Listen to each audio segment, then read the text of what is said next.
Halo, selamat malam pemirsa TVRI dimanapun Anda berada. Bendera start kompetisi pemilu 2024 ini telah dikibarkan 73 hari ke depan hingga 10 Februari 2024 mendatang. Tentunya para peserta pemilu ini dipersilakan untuk berkampanye dan juga menjual ide, gagasan serta program-program yang akan ditawarkan kepada rakyat nantinya. Nah, namun yang ramai saat ini bukan hanya bicara terkait dengan ide, gagasan, program-program, tapi ketiga pasangan calon ini justru menonjolkan gimmick untuk bisa memikat para pemilihnya. Nah, duet Amin menghibur pendukungnya di media sosial tentunya dengan selepet sarung, lalu juga duet Prabowo Gibran yang asik dengan joget khas dan juga iklan kartun AI Gemoy atau Gemes, dan juga adakah juga ini ketiga paslon, tentunya ada juga salah satu paslon yang menarik juga, yakni pasangan Ganjar Mahfud yang terus memperkenalkan salam 3 jari sebagai simbol perlawanan ala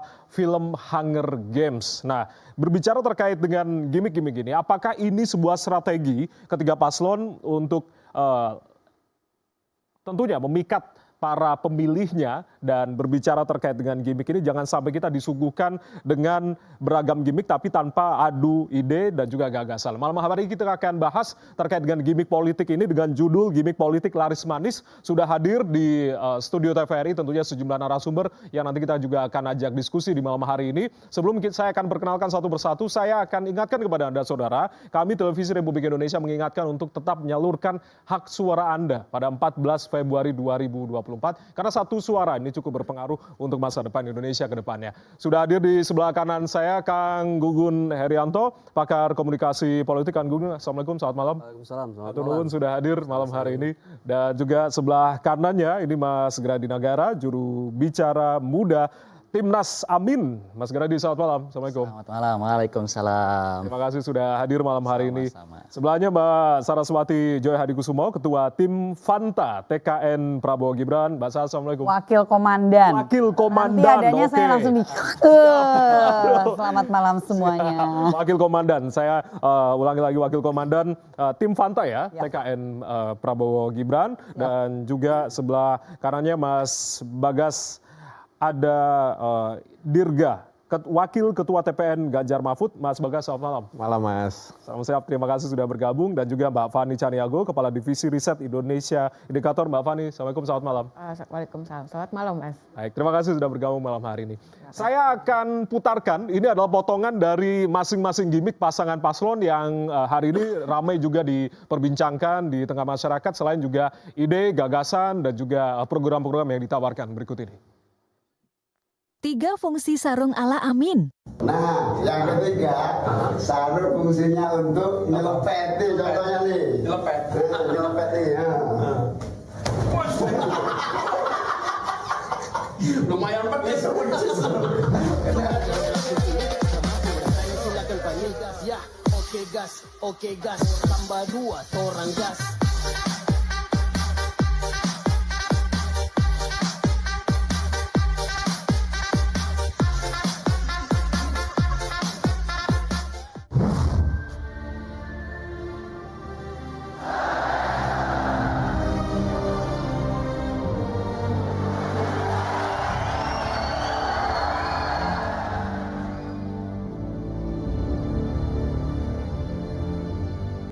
Saya ke Kang Gunggun. Kang Gunggun, artinya kalau tadi sudah dijelaskan masing-masing begitu, ada gimmick, simbol-simbol yang sudah dijelaskan.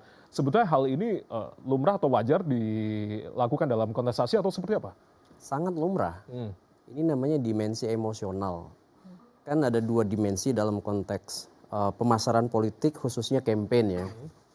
Pertama itu namanya dimensi emosional, yang kedua dimensi fungsional. Dimensi emosional itu menyentuh basis-basis pemilih yang kira-kira menjadi target-target dari pesan komunikasi yang mau disampaikan. Seperti misalnya Caimin.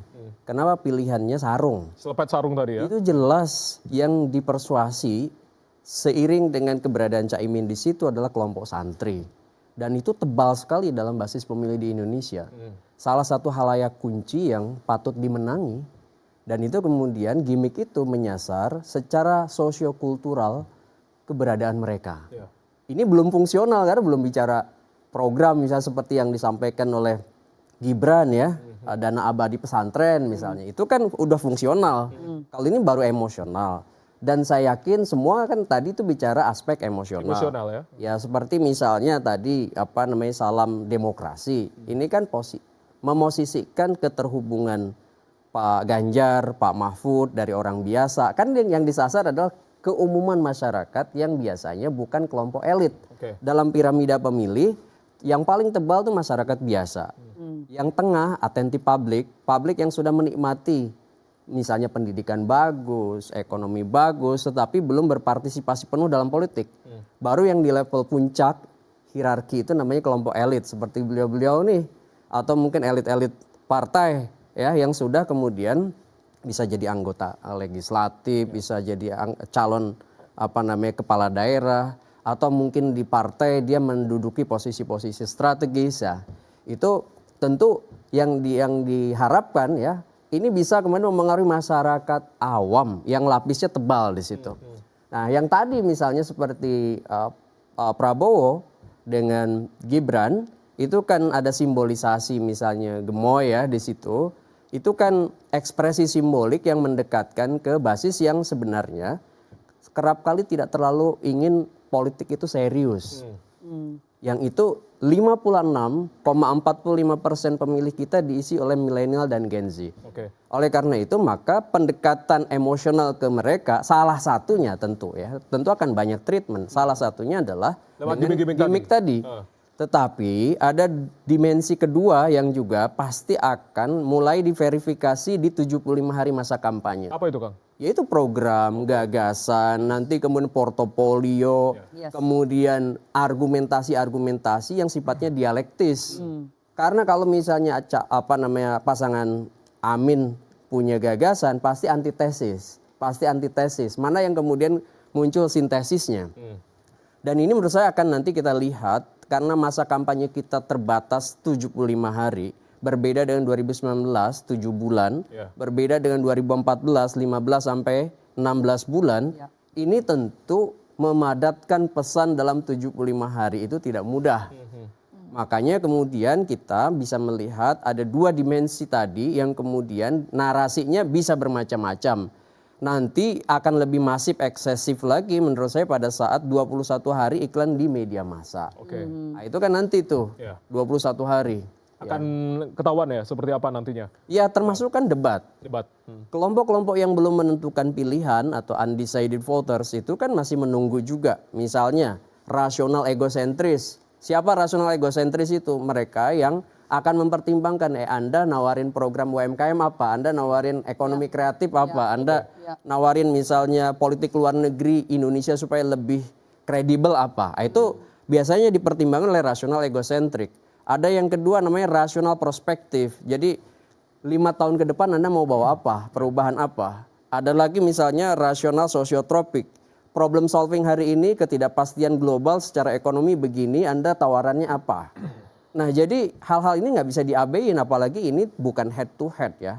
Artinya suara itu terfragmentasi di 3 poros. Maka kemudian peluang untuk 2 putaran itu sangat besar. Sekarang kalaupun misalnya ada narasi 1 putaran, secara matematis dari data yang ada, itu mendekati ketidakmungkinan. Ketidakmungkinan, meskipun pada percaya diri 1 putaran. Ya harus. Masing-masing begitu ya. Makanya semua orang sekarang nge-push pada angka tertinggi yang bisa diperoleh, sehingga kemudian bisa masuk putaran kedua. Jadi 1 putaran itu hanya gimmick semata begitu ya dari kalau data bisa bicara. Kalau keinginan pasti ya. Keinginan pasti, data yang bicara begitu. Kak Gun, tapi yang ini yang terpenting adalah ketika bicara generasi milenial, generasi Z begitu, jangan-jangan ini yang menjadi kekuatan ketika sudah dikapitalisasi oleh mereka untuk gimmick-gimmick ini. Jangan-jangan ini Gen Z dan juga milenial lebih fokusnya gimmick-gimmick nih daripada program, gagasan, ide dan juga segala sesuatunya nanti. Menurut saya jangan underestimate ya dengan kelompok milenial dan Gen Z. Jadi tidak seluruhnya mereka senang hanya sekedar isu yang sifatnya gimmick sesaat. Sekarang ini karena era keberlimpahan komunikasi banyak Gen milenial dan Gen Z yang semua peduli dengan isu. Jadi mereka tidak terlalu peduli dengan politik, tapi peduli dengan isu, misalnya isu lingkungan, kemudian isu ekonomi kreatif, isu digital, kemudian isu misalnya ada banyak komunitas yang suka geopolitik Indonesia di tengah macam-macam kekuatan di dunia. Jadi mereka peduli isu terlepas siapalah yang kemudian partainya atau capres yang kemudian akan memimpin Indonesia. Tetapi mereka akan memverifikasi itu karena apa? Kemudahan akses yang disebutkan many to many communications itu memungkinkan mereka untuk verifikasi cepat, real time dan berjejaring. Oke. Gitu. Salah satu karakter dari Gen Z dan juga milenial itu yang tadi sudah diungkapkan oleh Mas Gunggun. Berbicara terkait dengan dalam dunia politik kan ada tahapan dikenal, lalu juga disukai, lalu dipilih. Nah, bisakah nantinya ini gimmick-gimmick ini bisa melampaui 3 tahapan sekaligus tanpa mengedepankan ide, gagasan, program-program atau seperti apa sebetulnya?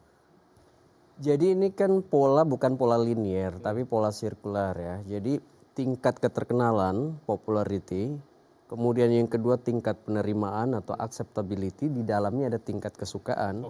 Kemudian yang ketiga baru tingkat keterpilihan atau electability. Nah 3 ini biasanya punya ceruk sendiri-sendiri dalam strategi. Naikin kesukaan, naikin penerimaan, naikin tingkat keterpilihan. Jadi semua saling melengkapi. Jadi kalau kita bicara strategi, apakah bisa strategi tunggal? Tidak. Gimmick itu salah satu untuk naikin tingkat kesukaan. Nah, apakah kemudian bisa langsung dikonversi menjadi tingkat keterpilihan? Contoh misalnya tadi disebut oleh data Mbak Fani bahwa Gemoy itu memperoleh political engagement tinggi di sosial media. Tetapi apakah kemudian bisa langsung dikonversikan menjadi tingkat keterpilihan? Belum tentu. Jadi ini yang disukai belum tentu dipilih. Sama seperti yang populer belum tentu dipilih. Bagaimana supaya kemudian keterpilihan itu menjadi kuat? Nah itu menurut saya harus dihitung pertama. Bagaimana penguasaan teritori. Penguasaan teritori, Iya. itu juga penting ya Kang ya? Sangat penting. Kenapa? Karena suara real itu kan ada di TPS. Maka misalnya zonasi, zona primer, sekunder, tersier itu menentukan. Kadang-kadang di sosial media itu sifatnya itu bubble, gelembung. Jadi seperti rame tapi kalau diambil nggak ada. Tapi kalau di TPS kan real. Seberapa banyak orang datang ke situ. Maka kemudian dalam bedah dapil untuk pemenangan satu kontestasi elektoral itu micro targeting, door to door campaign, canvassing itu biasanya kemudian bisa mendorong orang untuk keterukurannya lebih terverifikasi. Seberapa banyak orang bisa hadir. Predictable nggak menang di TPS-TPS ini. Di zona primer kita bisa menang berapa persen. Kalau di sosmed kan nggak bisa. Makanya harus ditarik dari tingkat kesukaan itu di sosial media didorong ke dunia offline. Misalnya bagaimana ada treatment supaya kemudian segmen-segmen pemilih berdasarkan demografinya, psikografinya, behavioralnya itu kemudian masuk. Contoh ya, itu kan baru bicara behavioral tuh gen milenial, baby boomer, X, Z ya. Itu kan baru dari sisi perilaku. Belum lagi misalnya dari tingkat pendidikan, pendapatan, itu demografi. Belum lagi psikografi, orang yang ada di Papua tentu akan berbeda psikografinya dengan orang yang ada di Jogja. Nah hal-hal seperti ini butuh treatment-treatment khusus yang kemudian memperhatikan aspek kekuatan lokal. Siapa misalnya figur lokal kuatnya. Kemudian apa isu lokalnya. Kemudian bagaimana treatment yang khas dekat dengan kelompok warga pemilih di lokal tersebut. Nah itulah yang kemudian menjadi kata kunci kemenangan kandidat. Ya. Tidak bisa kita mengukur tingkat partisipasi di sosial media untuk jadi ukuran kemenangan kandidat. Kata kunci kemenangan 3 kandidat-kandidat ini yang nantinya mungkin akan diperhatikan oleh masing-masing tim begitu ya, apa yang tadi sudah diungkapkan oleh Kang Gunggun. Nah, Kang Gunggun melihat kalau bicara gimmick, ini kan bicara terkait dengan ya setidaknya pendekatan untuk para pemilih nantinya. Ini juga ada cara politik transaksional yang hadir di beberapa acara dengan memberikan hadiah kepada para pendukung relawan. Seperti apa Anda melihatnya? Kalau ini kan diselenggarakan sebelum start masa kampanye ya. Kalau sudah mulai 28 November, karena di situ visi, misi, dan citra diri berlangsung dan ada proses yang sifatnya pay off idea seperti tadi, memberi sesuatu yang kemudian tujuannya adalah dia memperoleh sesuatu. Itu udah masuk kategori pelanggaran kampanye. Dan itu bisa ditindak. Kayak bagi kulkas kah, ngasih hadiah kah, itu udah masuk kategori pelanggaran. Jangankan ya capres, ada caleg yang bagi voucher umroh. Itu 2019 kan dihukum. Masih ingat ya? Nah itu jangan sampai terulang di pemilu 2024. Ya. Nah proses ini menurut saya masuk kategori vote buying. Kan politik uang itu tidak harus berbentuk uang. Ya. Tapi juga dalam konteks lain. Misalnya voucher, asuransi, atau hadiah dalam satu penyelenggaraan acara. Itu udah masuk kategori politik uang. Itu yang harus diperhatikan, apalagi sekarang sudah memasuki masa kampanye begitu. Iya, dan itu beberapa rulesnya yang ya memang tingkat permissiveness masyarakat pemilih kita terhadap money politik itu di atas 60%. Serangan fajar yang menakutkan ya nanti Iya. di akhir. Dan itu pasti ditemui oleh semua kontestan. Oke. Tetapi akankah kita melegitimasi itu? Kan pemilu kita harus naik kelas. Ya. Kemudian proses-proses naik kelasnya itu harus dibantu oleh siapa? Para partisipan, antara lain para kandidat. Kalau kemudian mental blocking kita tidak bisa keluar dari situ, akhirnya kemudian Mobius strip seperti di angka 8 yang ditidurkan, non-orientable object. Jadi kita berputar-putar di jalur yang sama. Sama ya. Akhirnya kemudian demokrasi kita tidak konsolidatif. Oke. Ya, akhirnya kemudian ya kita kembali pada vote buying, dan itu kemudian menjadi justifikasi siapapun yang menang. Oke, baik Kang, melihat Iya. rasa-rasanya ini dalam masa-masa kampanye akan semakin banyak begitu dan semakin sedikit menghangat, memanas mungkin akan Iya. bisa jadi begitu terkait dengan adu pendapat, program-program apakah ini keberlanjutan ataupun perubahan yang Anda lihat seperti apa? Ya ini bagus, artinya akan ada perbedaan pandangan yang memperkaya perspektif bagi pemilih, kayak tadi nih ya. Debat soal IKN. IKN ini kan produk politik di DPR, kemudian jadi undang-undang. Ya. Dan itu sudah berdasarkan kesepakatan semua partai yang ada di DPR. Itu kan main pointnya. Ya. Sekarang jika ada kritik terhadap IKN, maka kemudian kritik itu ketika disampaikan akan diukur oleh publik. Misalnya reasonable atau enggak. Kemudian yang kedua, apakah kemudian memperbaiki atau justru merusak? Kan kayak misalnya, ini sudah eksekusi, kemudian ada keinginan untuk membatalkan. Nah, proses untuk membatalkannya seperti apa? Betul. Kemudian tawaran alternatif selain sesuatu yang normatif itu apa? Karena ini sudah jadi barang. Ya. Nah, hal-hal seperti ini tentu akan ada di yang disebut dengan kalkulus mental dari pemilih. Oke. Terutama dalam mempertimbangkan aspek ya, apakah kemudian misalnya tawaran para kandidat dengan yang disampaikan oleh para tim ses, tim relawan itu masuk atau tidak dalam rasionalitas pemilih. Kalau bagi saya ini soal argumentasi. Satu soal narasi, kan narasi itu harus koheren, harus padu. Yang kedua, yang disebut dengan aspek fidelity, bagaimana keterhubungan antara apa yang dinarasikan dengan realitas yang disuguhkan. Nah ini penting untuk kemudian memastikan bahwa mereka akhirnya punya yang disebut dengan conviction. Ya, bagaimana mereka menimbang, meyakinkan pemilih untuk akhirnya kemudian, oke, saya tergerak untuk memilih si A, si B atau si C. Dan itu biasanya pada saat menjelang hari H, kelompok undecided voter kan semakin mengecil persentasenya. Ya. Dan itu akan kemudian masuk di tahap ketiga. Kan ini baru tahap pertama nih, namanya stage of brainstorming. Orang ngomongin Pak Mahfud, orang ngomongin misalnya Gibran, orang ngomongin Caimin dan capres-capresnya. Ya. Kemudian baru yang kedua tuh namanya stage of consolidation. Jadi opini itu mulai konsolidatif. Bisa dihitung pergerakannya, Pak Mahfud naik, Pak Ganjar naik atau turun. Pak Anies naik atau turun. Nah itu bisa dihitung pada saat misalnya sekarang masuk masa kampanye awal. Paling tidak dalam hitungan saya itu sampai akhir nanti Desember. Nah masuk Februari ya itu sebelum masa tenang itu sebenarnya mudah mulai predictable. Ya opini itu namanya ada di solid stage. Oke. Nah nanti bisa kelihatan proporsi yang kira-kira menang tuh siapa, yang kalah atau siapa, untuk yang masuk putaran 2 itu siapa. Begitu ya. Itu udah mulai kelihatan mungkin di antara tanggal 5 sampai tanggal 10 Februari atau Februari ya? 2024. Oke. Nanti di hari H sebenarnya itu udah predictable tuh siapa yang bisa maju di putaran kedua. Karena apa? Politik itu meskipun seni kemungkinan tetapi countable. Ya bisa dihitung. Kenapa pergerakan opini itu dengan basis data ilmiah itu bisa kemudian menjadi fungsi prediktif siapa yang kira-kira masuk ke putaran kedua. Oke, Ya. terpenting kembali saya akan tegaskan apa yang tadi sudah diungkapkan oleh Kang Gunggun bahwasanya gimmick-gimmick ini wajar sebetulnya, tapi yang terpenting adalah substansinya.